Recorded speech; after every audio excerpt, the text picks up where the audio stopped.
Hey, what's up, everybody? Welcome back for another episode of the Enough to Keep Going Weekly Games Podcast. This is episode number 88 for Tuesday, the 9th of April, in the year of our gaming, 2019. Thank you so much for coming back aboard. The lights are up.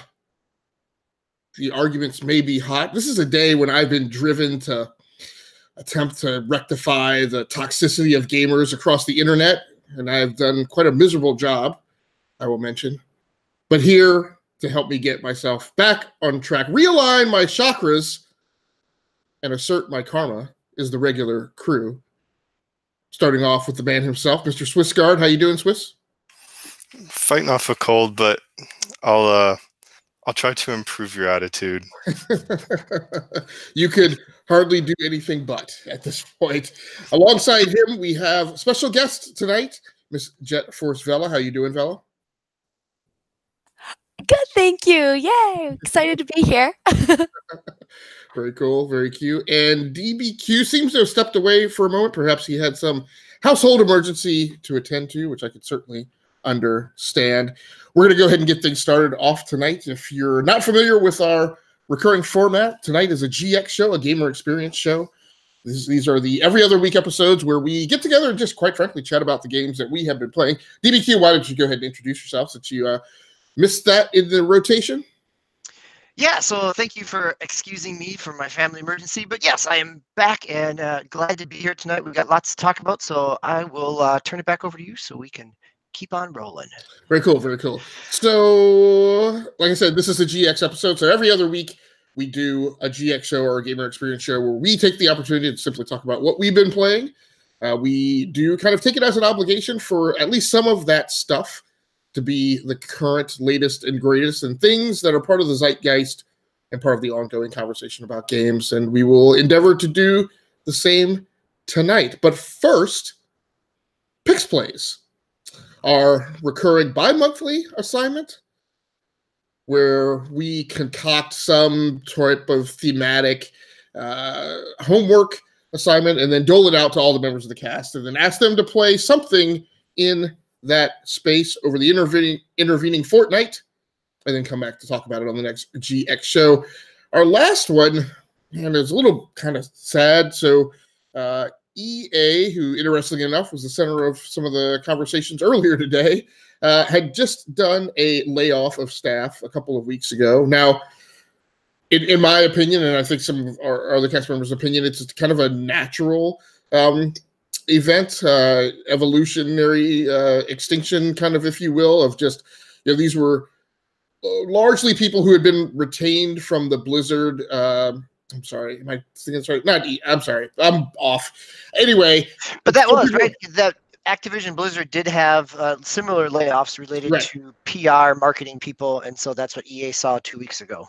Yes, and some of this is part of the shakeout from some of the studios consolidating and closing down, and some of the games that have been canceled.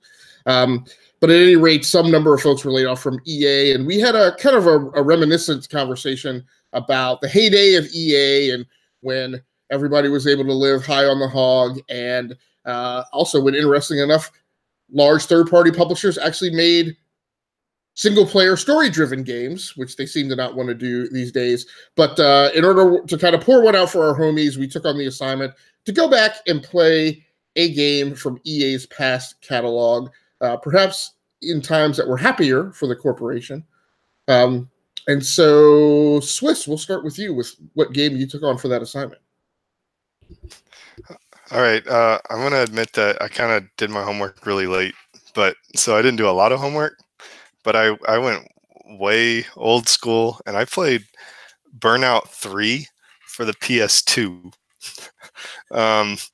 That's EA published Criterion, and I wanted to play a racing game that's fun, that doesn't try to mash you into some online world or have microtransactions or anything. Just you get in there. They have a variety of different types of activities. So I did some racing. I did some one-on-one. I did some, forget what they call it, but you just go for 2 laps and try to take down as many cars as you can. And it was fun. I reminisced a bit because I played that a lot when I was when did that game come out? Like 2003. I think I was in college still. It was it's cool, you know. The speed. That's one of the best things that Criterion did, was kind of give that illusion of speed. And even though it's like PS2 era graphics, it still holds up pretty well. I enjoyed like the old school, like early 2000s and earlier punk EA tracks. Like, you know, going way back, it had like the Ramones and everything.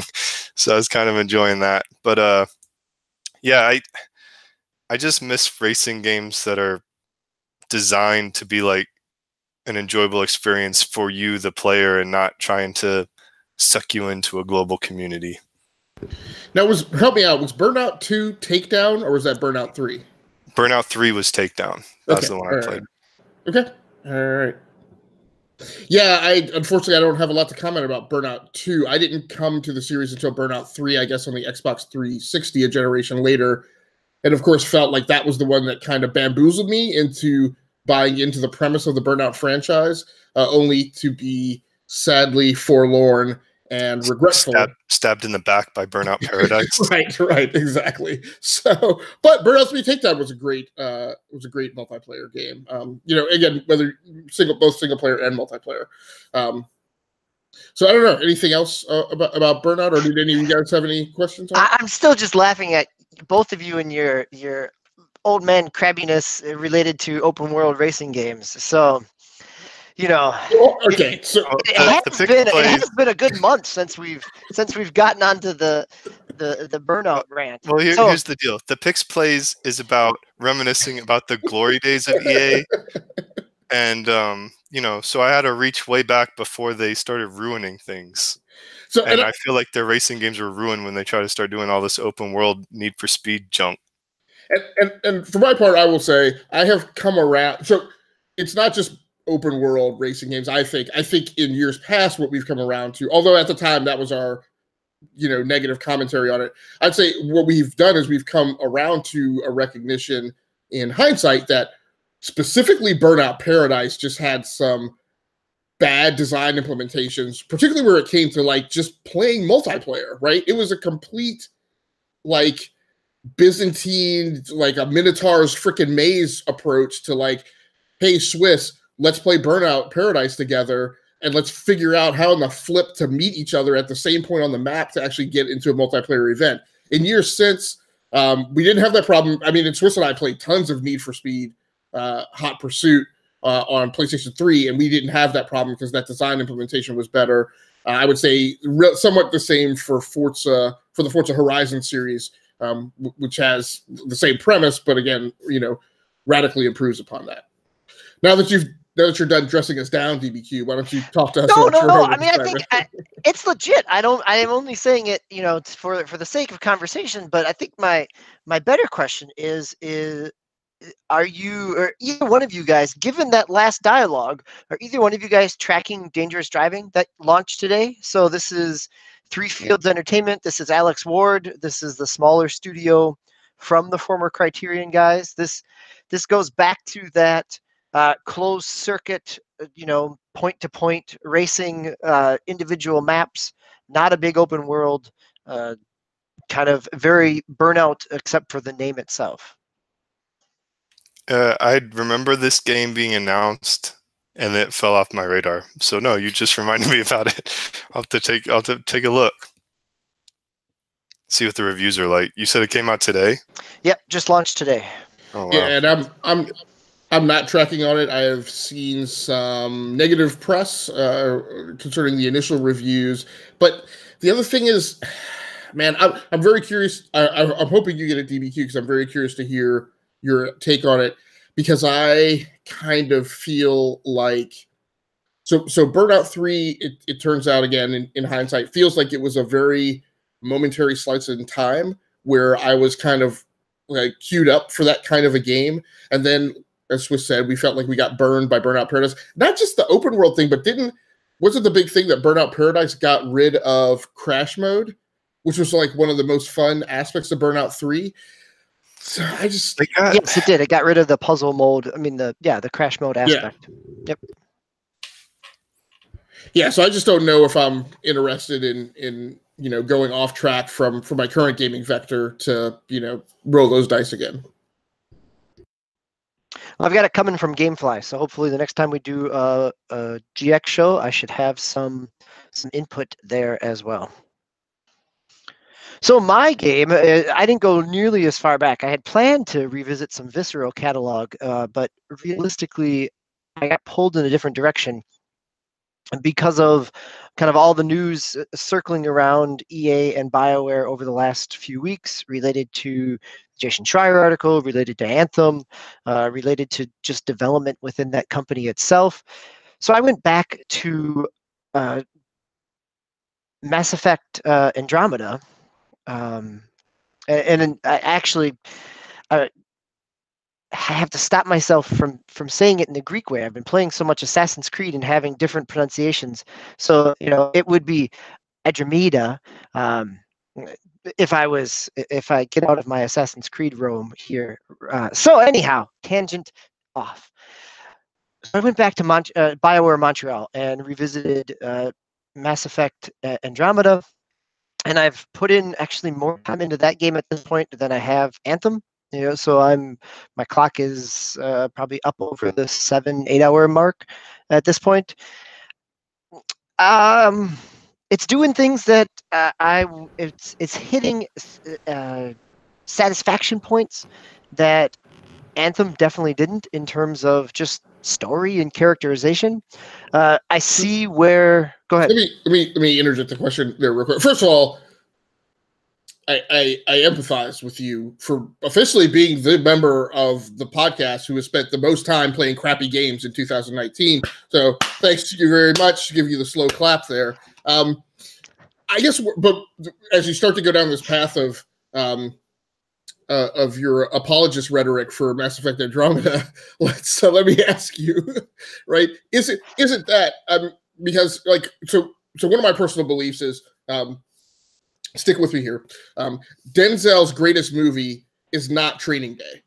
He gets the Oscar for Training Day because it's a sympathy Oscar for the preceding years when he should have won an Oscar and he wasn't given one. So my question to you is, are you giving sympathy points to Andromeda for hitting drum beats of satisfaction now that you're approaching it for the second time? So the first time, I never really got into it too much. When it came out in 2017, I played maybe only an hour or so and then bounced off onto other stuff.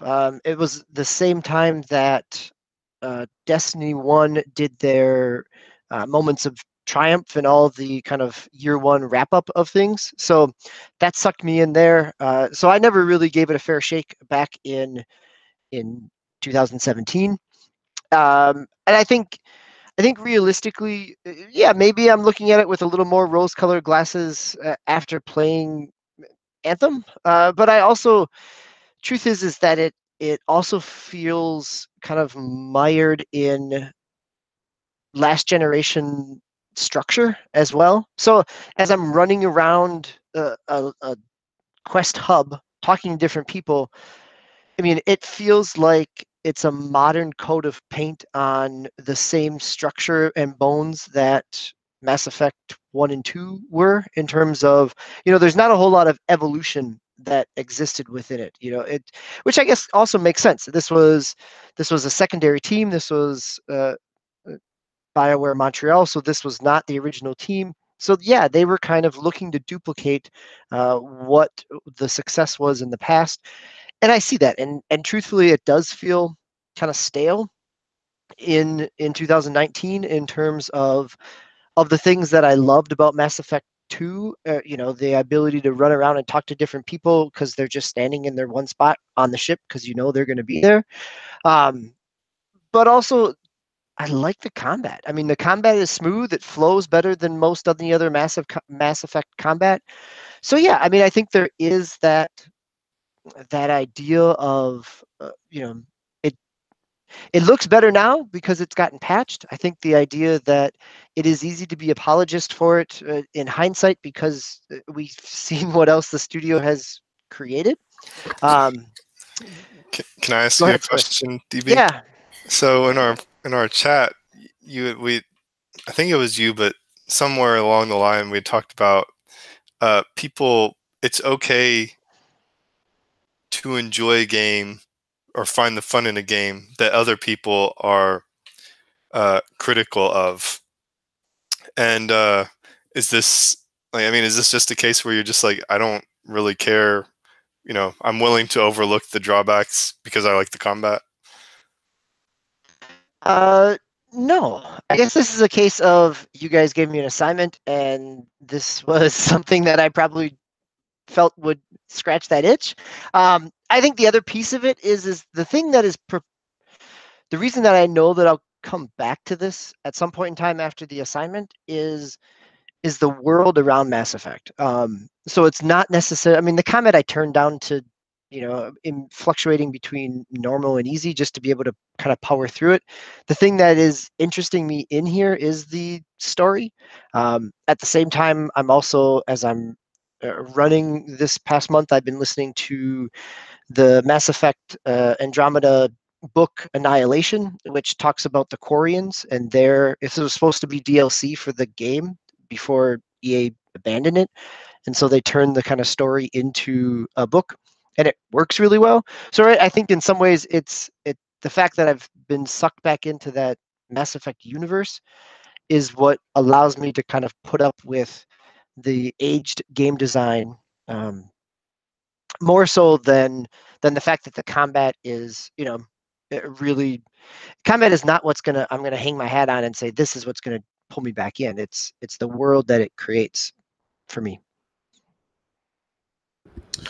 Yeah, so we're definitely going to need to queue up an episode where we talk about like what is different about our critical eye when we go back and look at a game on a second pass. And DBQ, by no means, I apologize if it sounded like I was calling your critique of the game into question. I was really just giving you a ration. No, that's good. Please call my critique in. That's what we're here for, right?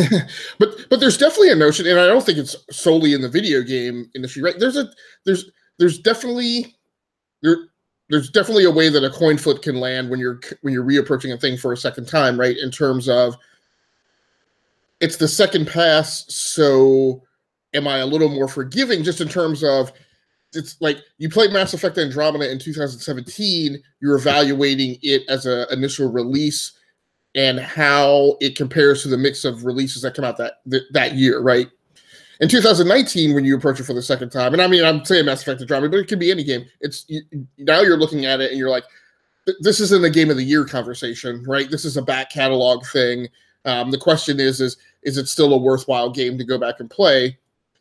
And sometimes all it needs to do is what you mentioned is it just needs to hit some nice drum beats, right? I'm not, it's not a question of how does this thing stack up against, Anthem or Resident Evil 2 or Trials Rising or MLB 19. Like that's not the conversation. It's a different nuance, and I wonder, how that feels. By the same token, with some of the games that we revisit, sometimes we're less tolerant, right? Because we're like, I've got a lot of great games in my queue to play. There's new stuff that's coming out.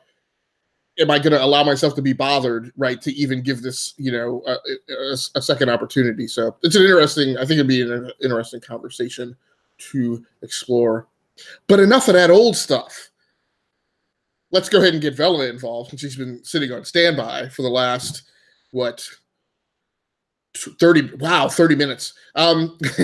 Let's get cracking talking about Yoshi. So Vela, is this your first Yoshi title, or what is your background experience with the Yoshi IP? I've loved Yoshi forever. It's been like we got the little box thing downstairs. What is that? The NES Classic, and I was playing Yoshi, and my kids are like, "How do you know all the secrets?" I was like, "Dude, I I played this game a long time ago before you were born.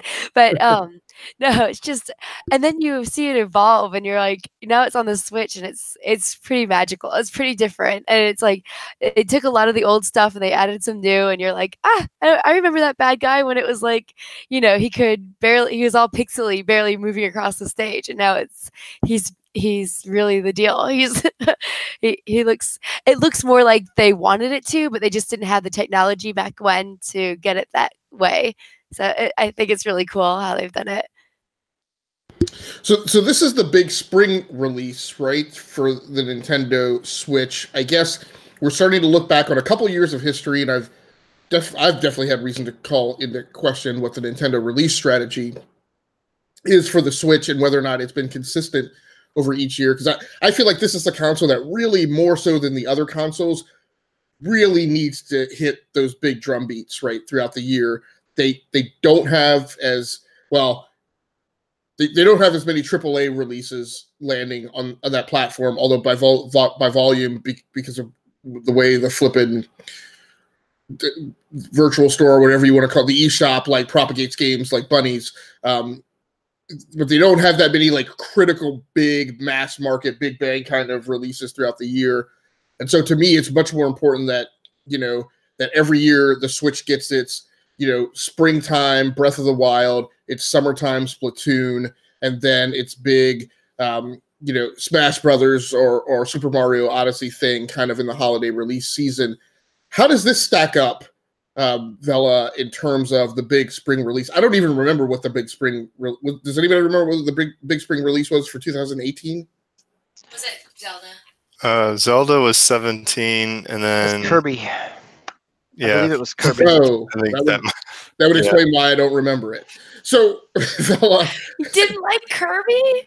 It didn't even. I mean, for me, and again, admittedly, I'm not like a career Nintendo person with that level of commitment. But it didn't sufficiently blip my radar for me to even go check it out. So when we talk about Zelda, Kirby, and now Yoshi, how does Yoshi stack up against those three? Trying to let me pick between my kids here. Like, okay, so I love Zelda. Like, there's no, like, you can't get above that. I don't know whether it was my first game that I've played in a really long time. It's that I devoted a long time to it. But I will go back to Zelda a million times over and try to, and like, it never gets old. Kirby, I liked. My 5-year-old liked more. Like, he was waiting for that title to be released, so it was his everything. Like, we were counting down the days. So maybe that was more like I was excited for him more than like excited that I actually got to play the game. But I really like Yoshi. I'm really shoddy at shooting the things that I want to shoot on it, because the eggs are a little different than what it's been like for me. Like, you used to have to squat to make an egg, and now you don't have to, and so I've not gotten kind of used to that like yet. I'm so old. Like, it's hard to teach it. It's hard to teach me new tricks right now. Yeah. So in this iteration of the game, right, all the eggs are all propagated from some external entity, right? So is that a major design shift for you in terms of playability? Definitely was at first. And then the aiming system is different as well. You can hit X to aim, but you can also hit the top, what is it, the button? ZL? Right. Yeah, yeah. Yep, the upper And right. I noticed that upper right was a lot easier than trying to hit the X button and to try to, and before you couldn't aim the egg. Like, the aim, like, it did it for you, and then you just have to shoot the egg whenever you were ready. I guess you could aim the egg, but it would go automatically up and down, and this one doesn't. You have to like do it. Okay. And shooting stuff. Yeah, I think in later games, right, in Woolly World, it had a similar aiming structure where you would be moving the reticle. But yes, you're right. In the original ones, it would always just kind of oscillate back and forth.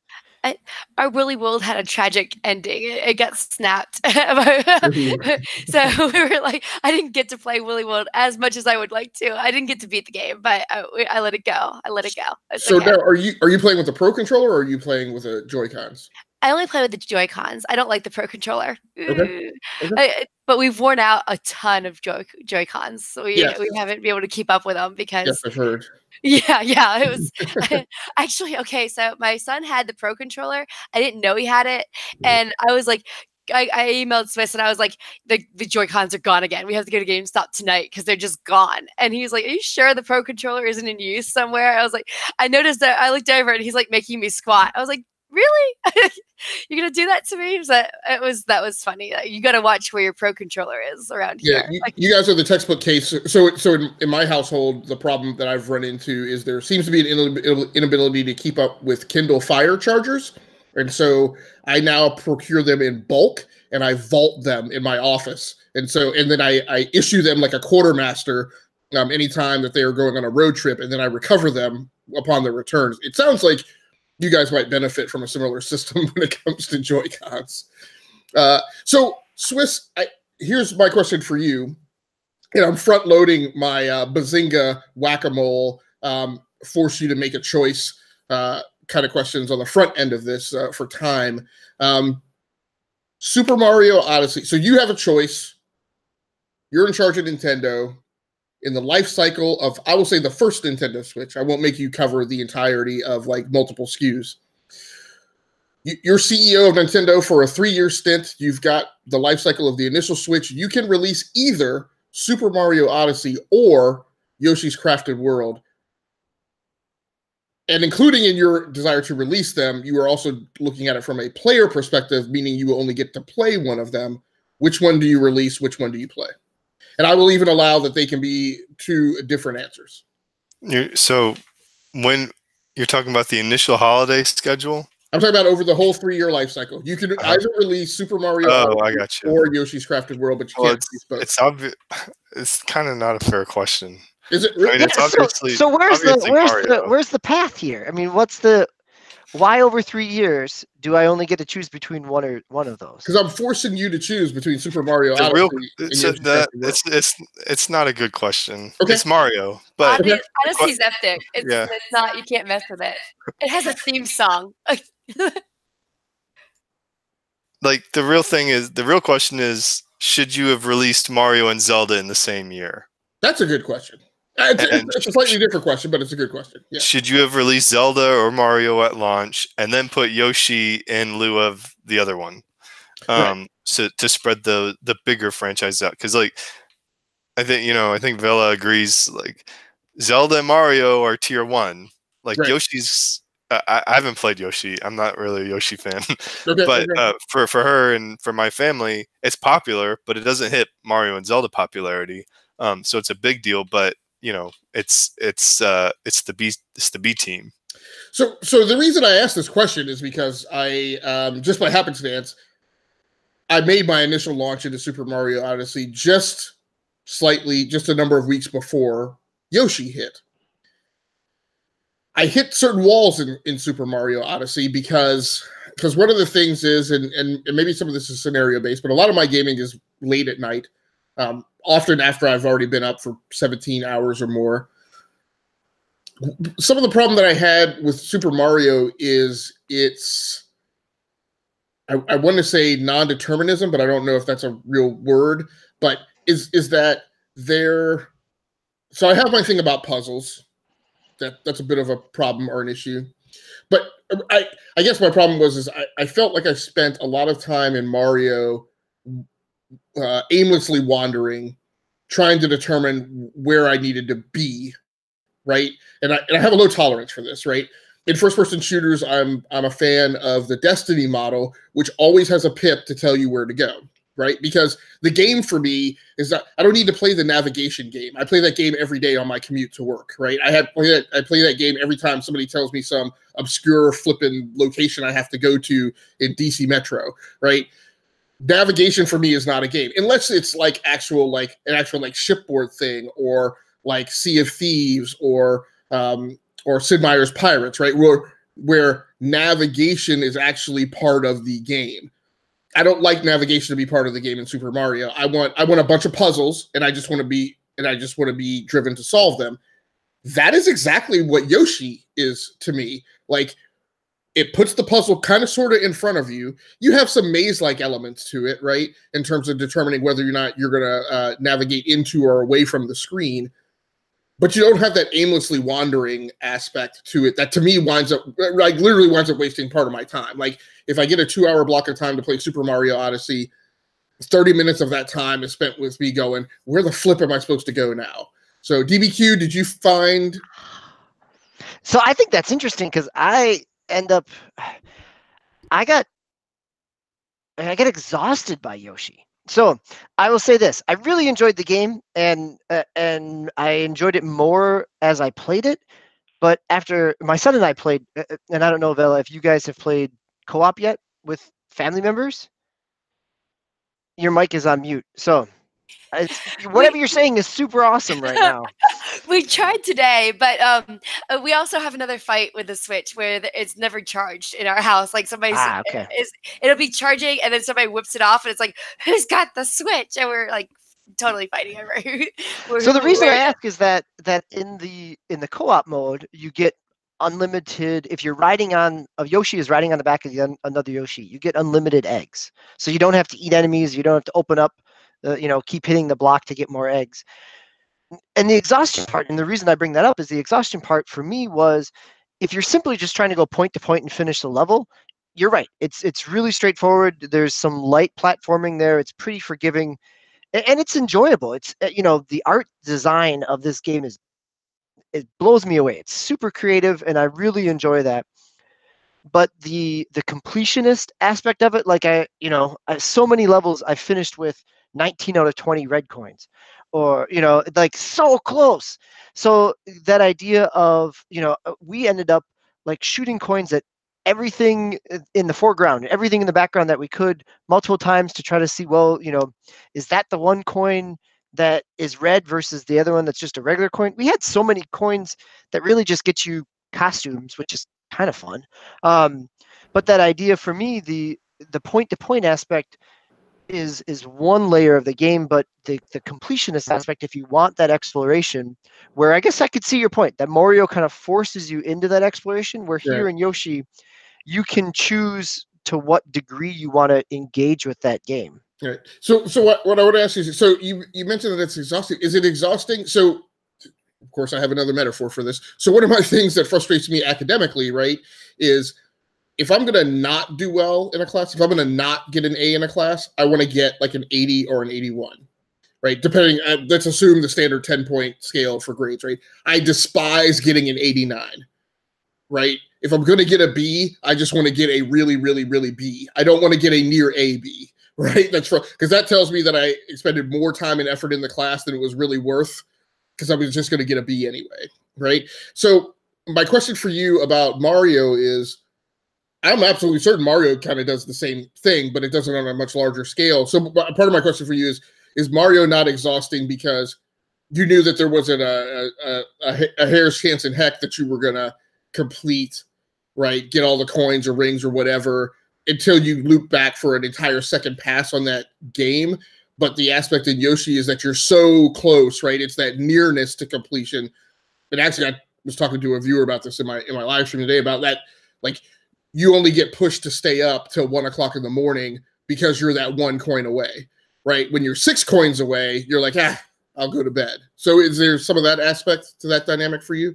Yeah, I can see that, right? Like this week when we were playing, we got 4 out of 5 flowers, and we could know exactly where we missed that flower, right? It was there are certain times when you can hit a cloud and it'll, right, Vela, where the perspective flips and you have a certain time, and you know that there's something good at the end of that, whether it's a red coin or a series of red coins or another flower, and there's sometimes between. Pardon? I hate those ones. They're the worst. It's the tension, right? You get that tension, and so we missed the first couple of those, and as we'd finish a level, we knew there was one thing left. We're like, oh, I bet it's that, or we missed the timer on this series of blue coins that would have given us an extra red coin. So yes, I think you're right. It is that idea of we're so close to it, but it also, by the time that some of those levels really go on for a while, and maybe it's the fact that the pace is relatively slow, right? You're not really speed running through them until you go back to them. And I don't know if you guys have done this yet, where you do the Poochie ones, or the Poochie Pup ones, where you go back through the level the inverse way, trying to, the reverse of the level, trying to find the little puppies, but you also have a time limit to it. So it takes the kind of the straightforward but also relatively low stakes left to right end and flips it and gives you a time to go backwards as well. So again, in some ways, it'll, going back to what I said before, it allows the player to engage to whatever degree they really want to milk out of it. Okay, I'm going to come back to you, but real quick, what's your color, Yoshi? Purple. Yoshi! All right. Vela, what's your color, Yoshi? Pink. Pink. Yeah. I think I'm orange. I think that's a color, right?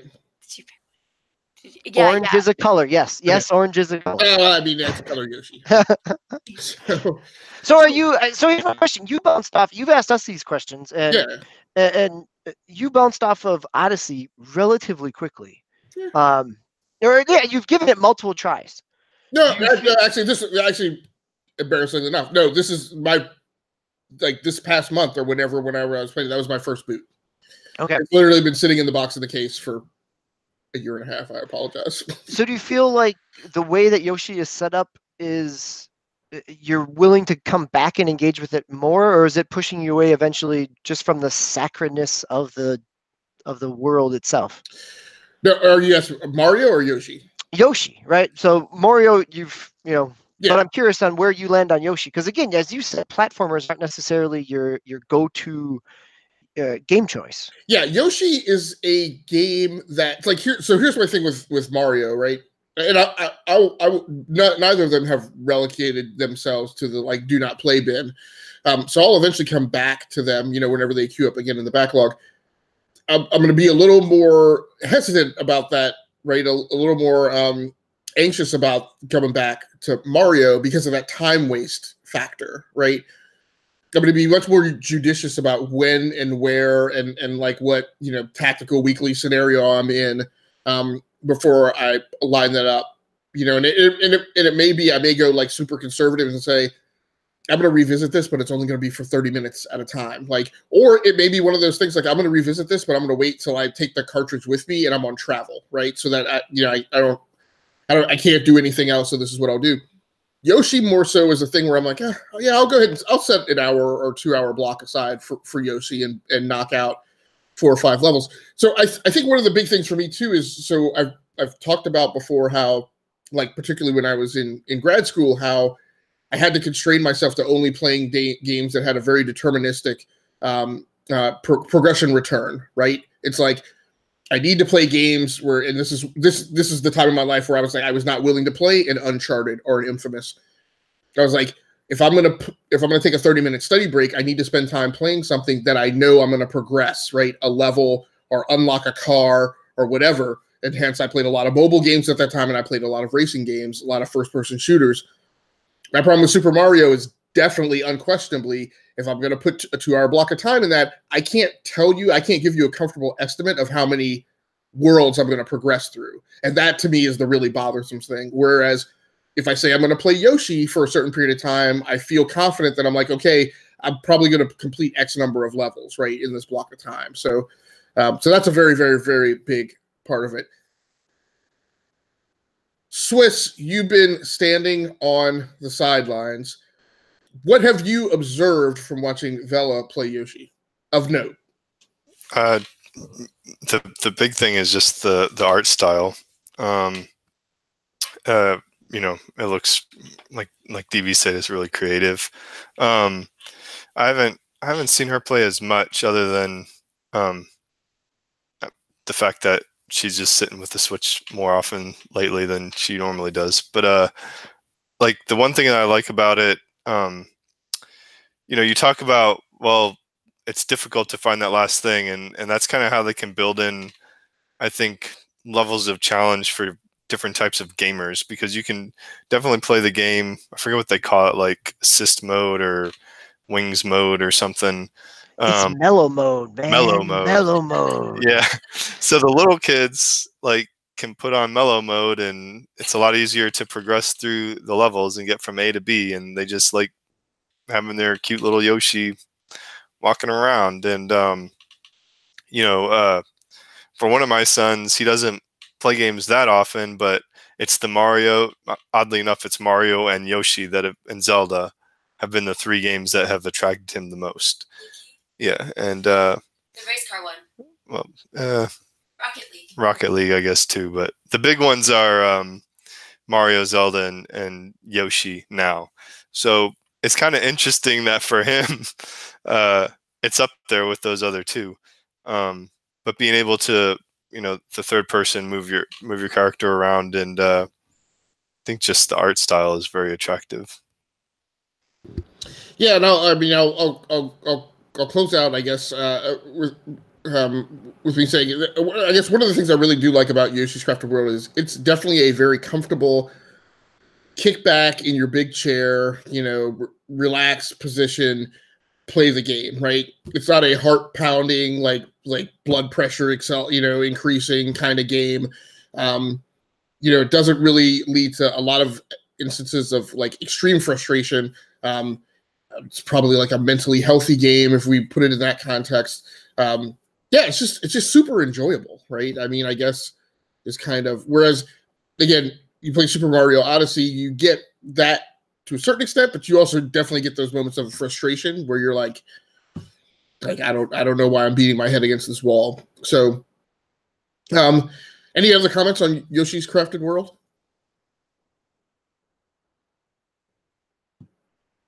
No, I think Vela, were you going to say something?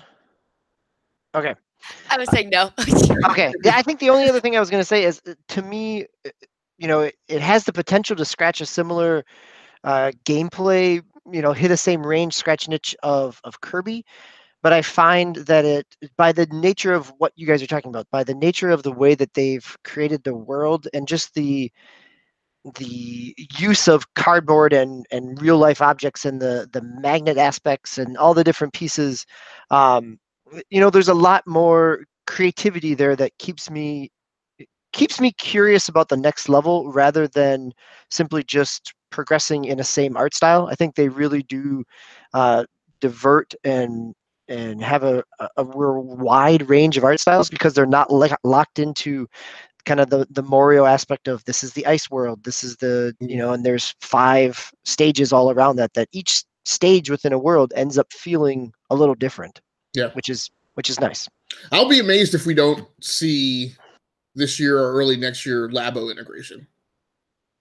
Right? It's a cardboard world. How do you not integrate that with like the cardboard toy that you sell alongside the Switch? So that'll be interesting to see. Swiss, I need to hear about Sekiro, Shadows Die Twice. Did I pronounce that correctly?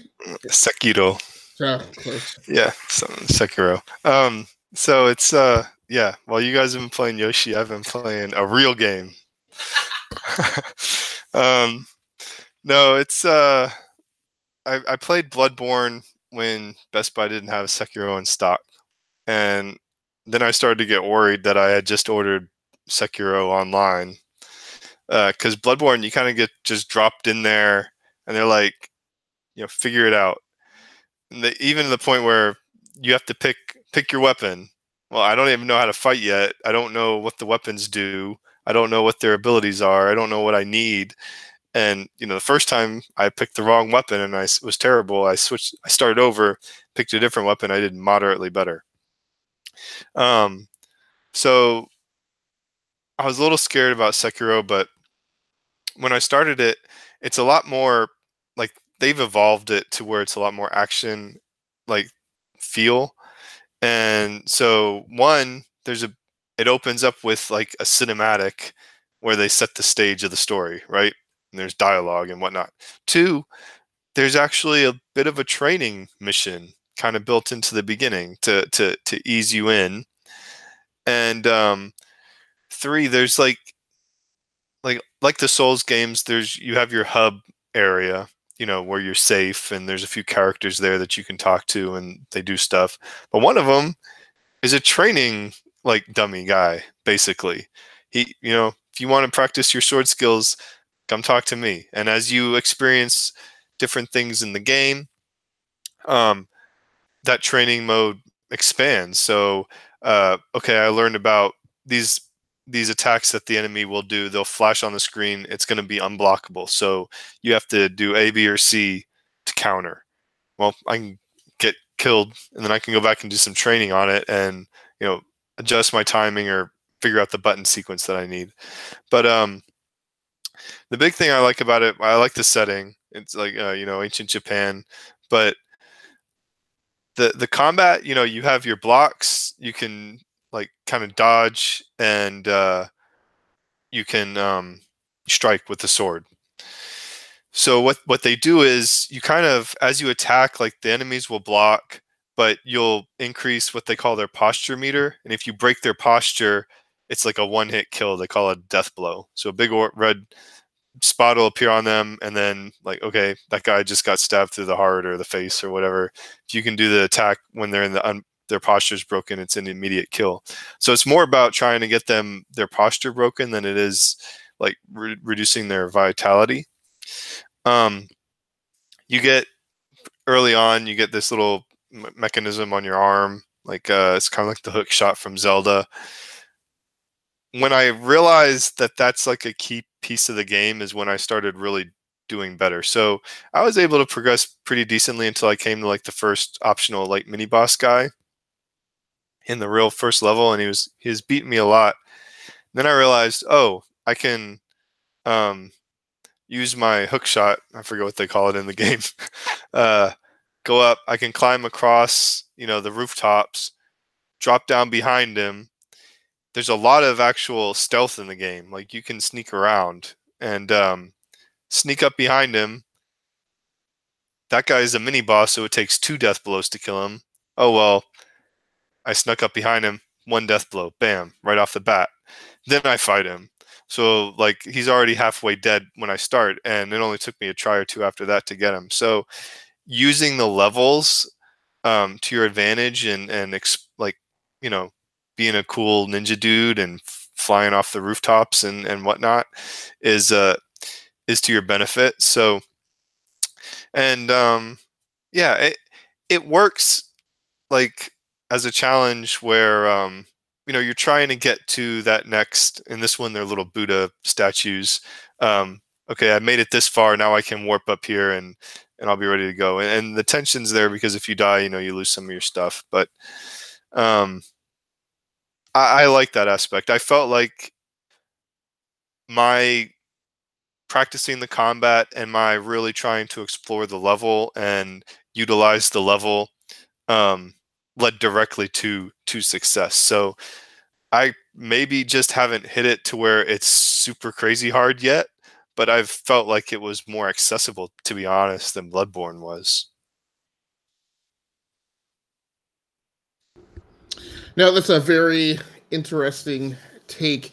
So one of the things that the Bloodborne or franchise has been accused of is, or typified by, is that that like the progression model is kind of, I got to keep a secret. And so one of my questions for you is, and I know I've heard that they don't do a good job of like painting the picture of the progression model for you within the UI. But outside of the UI, Knit, is there enough transparency in the progression model for you to feel sufficiently informed to be able to pick and choose what you do or how you want to approach the game in an effort to benefit your pace through the progression model? When you say progression model, you mean like my abilities and my skills and whatnot? Right.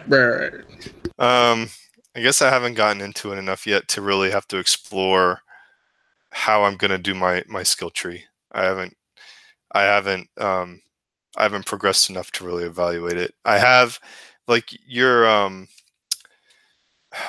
dang, I can't remember what they call your arm attachment. You can get enhancements for it, but you have to find them. And so I don't know if there's ways to like miss some of that stuff. Really, I found one, but it's kind of useless because it's only good against flying enemies, and I haven't really experienced those yet. And also, you have limited those skills have limited uses. Like you can purchase more, but everything in like these types of games, like you have to ration your stuff. So I've been reticent to explore that. Mostly I've just been like, the progression has been, oh, these are different types of moves you can do. And it's mostly context based, so I haven't had any choices really in the matter. Okay, very, very cool. Did anybody have any questions for Swiss on Sekiro? So do you think you're going to stick with it? I mean, as you've now kind of feel like, or at least it sounds like you got a handle on all the systems within it, do you feel like you're going to chip away at it like you did with God of War and Horizon, or? Yeah, definitely. I think I want to keep playing it. I like it a lot more than Bloodborne, and I don't know if it's the setting. I think it's the combat. Like, the combat's fast, it's quick, it's fluid, it feels,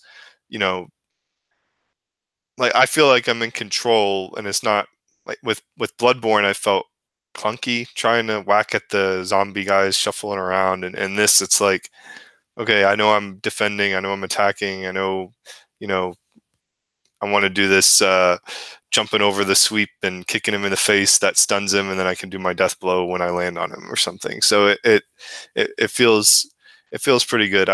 I'm having not been a real Soulsborne, having never really played much of the Soulsborne games except for that little bit of exposure to Bloodborne.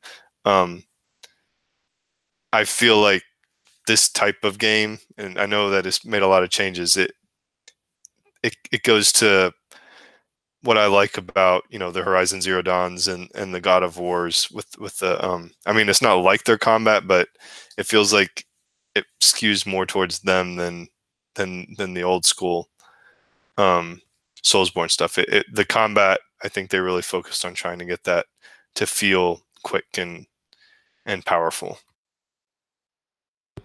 Okay, very cool. So DBQ, I know you've been trying to sidestep having to talk about MLB The Show. However, next new game day for me is in about 6 days. Right now, tracking on my radar, MLB 19 leads the way, and I don't know of anything that drops between now and then. So in a quick 60 seconds, sell me on MLB 19. Let me help you out. Don't try to sell me with the Road to the Show thing, because I'm not going to play that. But so what other reason should I have for occupying my time with MLB 19 for spring? Do you like baseball? I do like baseball video games, yes. Great, then you should buy this game. Plain and simple. Because it's the only one available? No. I mean, I think there are others, right? I mean, you could buy RBI, you could buy Out of the Park Baseball on PC, which is more of a sim. Truthfully, it feels like, so I've played around with with the Road to the Show aspect. I've played around with Diamond Dynasty, which is kind of the ultimate team aspect. The franchise mode has added pieces there, where additional contract layers. It's got a lot of different modes, and that you could end up playing any one of them and feeling like you've played an entire video game experience. I think the other piece of it is that because of things like dynamic difficulty, because of the variety of settings for both pitching and hitting and fielding, that regardless of your level of baseball play experience, that you can find you can tune it to find a comfort spot that you can enjoy, or that you can push yourself to get better at. So if you enjoy baseball video games, then yes, I think that this is a really sound outing. It sounds like on the server side, things are more stable than they were last year. The pitching and batting is better than last year, so there's definitely those pieces. But yeah, if I'm enjoying it, I bounced off last year's relatively quickly, and went back to 17. It looks great. It plays well. So yes, I'm enjoying. It is that time of year, but yes, it's well worth it if you find yourself enjoying baseball and owning a PS4. This is a game that should be on your radar. More than 60 seconds, but that's okay. No, that's good. Swiss, talk to me about Octopath Traveler. I've had it on multiple shows, so I don't want to get into it too much. I just want to say, I don't know if I've talked about the music. The music is, gotta find the soundtrack. It's got some nice, like, folksy, like, almost Celtic vibes sometimes, and it's pretty solid. The other thing I wanted to mention real quick, because it's like every time I play it, I like it more, and it keeps growing on me and growing on me. The stories, at least so far, have not been like super prototypical like RPG, JRPG stories where it's like we all have to come together and get the MacGuffin to stop the bad guy. You know, so in fact, all the stories have been relatively small in scope. The clerics was a little bit bigger, but you know, like the thief, he basically gets caught, and they're like, "We need you to pull this heist, and we'll make it so people don't find out that you got caught by us." And he's like, "Okay." So he basically gets blackmailed into pulling a heist, and it's not like some. I'm sure whatever he's going to pull the heist on will end up being that way because I'm saying this, but I'm enjoying the fact that there are like a lot of little individual stories that seem woven together. It's kind of like a nice little a nice setup. I enjoy like the chill aspect of the game. Very cool, very cool. Anything else on Octopath Traveler or DBQ? You have any questions? All right, I guess the last thing I'll mention, I was trying to see if Vela was going to come back because I did want to give her a chance to talk about the Captain Toad DLC. So the other thing that I've been playing is Call of Duty Black Ops 4. One thing I've definitely wound up surmising, given the opportunity to kind of measure how all these games stack up. And of course, Call of Duty is a little bit different because it's a full $60 game. Actually, it's easily more than that to get certain things. But I mean, Call of Duty Black Ops 4 feels in a lot of ways like a near return to kind of modern warfare. There are lots of different modes, but I can definitely see, again, having an opportunity to close compare things. I have issues with Apex because it's like a 7-minute match is 5 minutes of looting and 2 minutes of skirmish. And then that's prolonged, right, kind of sillily, I guess, by, the knockdown shields and respawns. Whereas, Black Ops, the Blackout Battle Royale mode, got a tweak this week where there's actually respawns during the Blackout mode. Which makes things a little bit more interesting tactically. There's also, in that most recent mode, there's also rapid drops. So basically the game opens up and there's no bus. Like everybody immediately drops down onto Alcatraz. So there are things, to me, in Black Ops 4, I think the biggest thing that I might take away from this past week of playing is that there are things that accelerate that dopamine loop of like you're constantly like, in a span of 2 minutes, you should theoretically do at least one thing successful. So that success loop is a lot more frequent, and there's a lot more positive feedback in that time sink than like I can play a round of epics, I can spend 5 minutes looting, and then I might get taken down in the first skirmish, and like I feel like I've got nothing out of like that 6 to 7 minutes of gameplay. Black Ops, the maps are a little tighter, they're a little more constricted. There's definitely long corridor segments on each map, so you wind up having to learn to be aware of those. If you go into a map with a submachine gun, if you encounter somebody, you have to approach that different from a tactical perspective than another game, another spot on another map. I know a lot of things that I've been trying to do, and as I've been trying to level up my submachine gun skills, is trying to funnel and only engage people when I wind up one-on-one in kind of a CQB kind of confined space where the submachine gun has an advantage. So that's been really fun having an opportunity to play that. Vela, mainly playing Blackout mode then?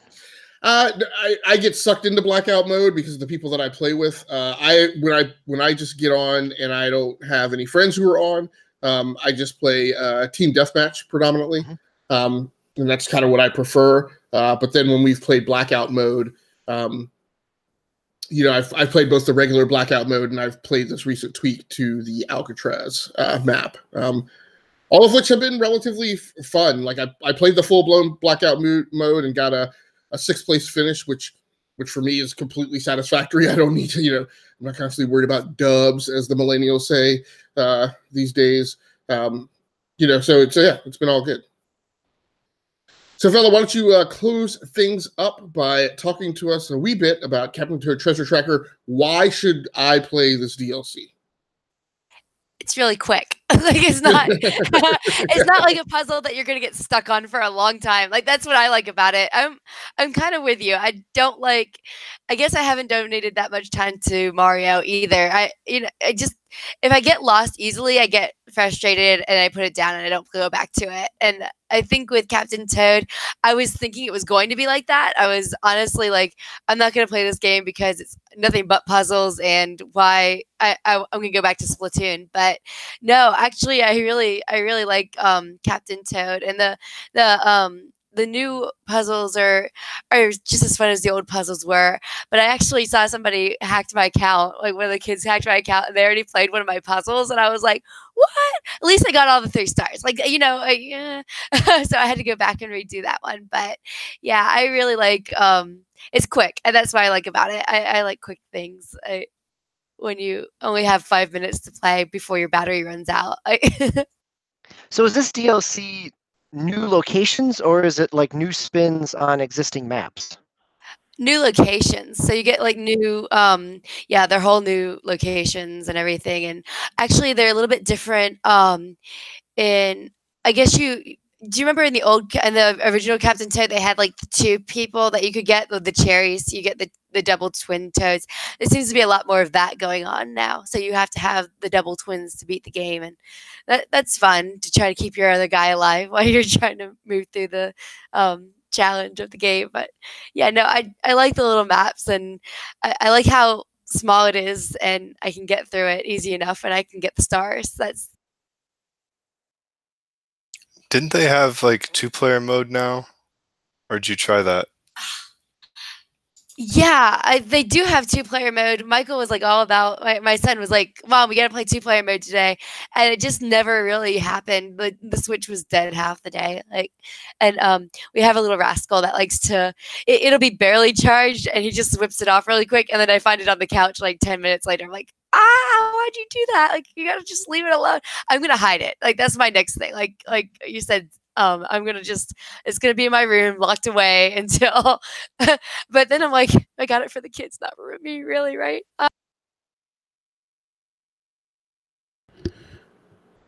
Very cool. Very cool. Very cool.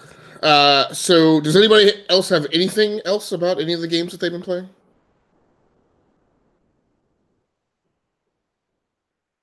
No, I mean, I'm sure we could keep talking about plenty of games, but no, for the sake of where we're at, I think we've got, in 2 weeks from now, we'll have plenty more to talk about. All right, very cool. So join us next week where we will be back on our deep dive format and be unpacking all of the news and trends that have been going on across the industry for this week while we were focused on talking about playing the games that we play. So on behalf of the E2KG network, DBQ Hams, SwissGuard, and Jet Force Vela, my name is Gascally Stamus. Until next time, happy hunting, take care of yourselves, stay safe out there, play the games that you like, and stream the games that you love. Good night, good luck, and good gaming. We will talk to you guys next week.